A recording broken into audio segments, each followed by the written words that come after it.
Qualifié par certains comme jour de chance, le vendredi 13 mars a été pour beaucoup d'entre nous un jour heureux. En effet, le pétrel de Barreau nous a fait l'honneur de venir visiter nos rivages et notamment à l'embouchure de l'étang du Gol. C'est une journée d'animation en partenariat avec la CEOR et le parc sur le pétrel de Barreau.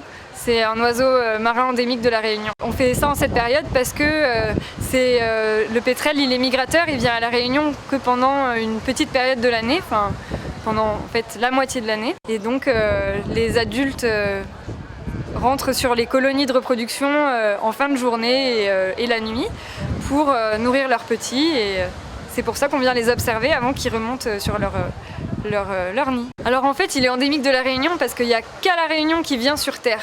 Le reste du temps, il est en mer. Et il se nourrit, il est très peu actif, il se nourrit et il reste posé en mer. Quand il vient à la Réunion, c'est pour se reproduire et il n'y a qu'à la Réunion qu'il le fait. Qu'est-ce qu'il a de particulier par rapport à la Réunion? Déjà, il est endémique de la Réunion. Et après, son écologie, là où il va se nourrir à Madagascar, vers l'Afrique du Sud, au milieu de l'océan Indien. Donc quand il remonte sur colonie, quand on est en plein milieu de saison de reproduction, soit le pétrel est célibataire et dans ce cas, il va tourner de longues heures pour chercher sa partenaire ou son partenaire. Donc il fait des parades et c'est très impressionnant à voir. Il tourne à deux oiseaux en fusant dans l'air, c'est pour ça qu'on l'appelle le taille-vent en créole.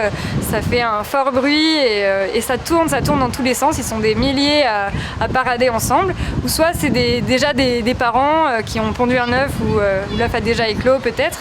Et dans ce cas, eux, quand ils rentrent, ils vont très peu tourner, ils vont directement aller dans leur terrier. Le pétrel, il se nourrit de petits poissons et de calamars, essentiellement en surface. Et après, la houle, oui, c'est un très bon surfeur. On peut le voir d'ailleurs quand on regarde là, il longe les vagues.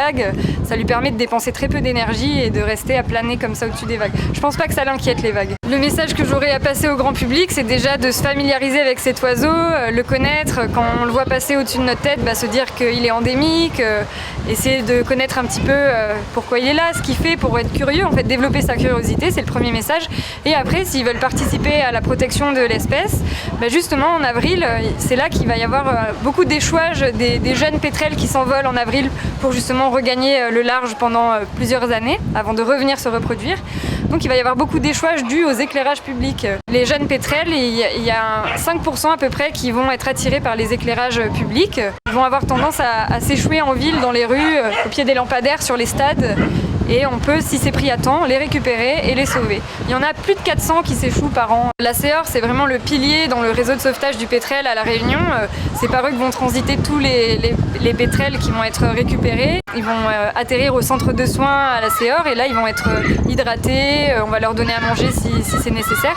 Ils vont être bagués aussi, donc identifiés, et ça va permettre d'avoir plus de connaissances sur la population après. S'ils sont en état pour s'envoler, ils vont être relâchés au plus vite parce qu'un pétrel, quand il est en captivité, il va très vite mourir. C'est pas fait pour être en captivité et c'est un oiseau qui va pas survivre longtemps dans une cage ou un carton.